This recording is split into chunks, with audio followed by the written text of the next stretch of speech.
મોરબીમાં પાકિસ્તાનથી સ્થળાંતરિત થઈને આવેલા અનેક પરિવારો દૂધમાં સાકરની જેમ ભળી ગયા છે।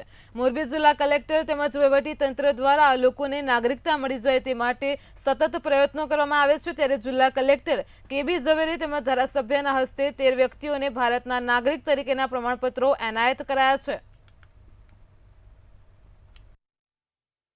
આવ્યો તે પછી ગઈકાલે અમે અમારી અહીંયા તમામ અહીંના જે પાકિસ્તાનથી જે આવ્યા હોય બધાને લગભગ આશરે 200 જણાનો કાર્યક્રમ રાખ્યો સન્માન। અને મેં ઝવેરી સાહેબને વાત કરી કે આવો કાર્યક્રમ થયો તો કે આપણે રાખી દઈએ, અહીંયા આપી દઈએ કે જેટલું થાય એટલું।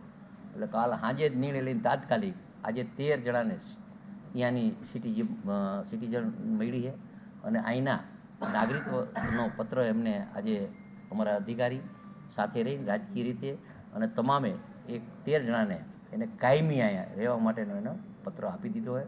13 નાગરિકોની નાગરિકત્વ એટલે આપણે એમને ઇન્ડિયાના સિટીઝન આજથી બનાવ્યા એનું એક સર્ટિફિકેટ આપવાનું હોય છે। તેનું સર્ટિફિકેટ અમે તૈયાર કર્યું અને આ સર્ટિફિકેટ અન્વયે આ જે બાળકો છે નાના અને કોઈ વડીલ પણ છે એ બધાને આપણે આજે ભારત દેશનું નાગરિકત્વ આપણા મોરબીના એમએલએ શ્રીના હસ્તે અને મોરબીના વિવિધ પદાધિકારીના હસ્તે આજે આપણે મોરબી જિલ્લા કલેક્ટરની ઓફિસમાંથી જે તૈયાર થયા છે એ સર્ટિફિકેટનું આજે વિતરણ કરવામાં। થરપારકરથી 10 વર્ષથી અહીંયા આવ્યા છીએ।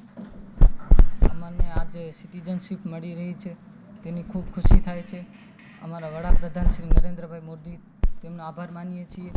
અમને આ નાગરિકતા આપવા માટે ખૂબ ખૂબ આભાર।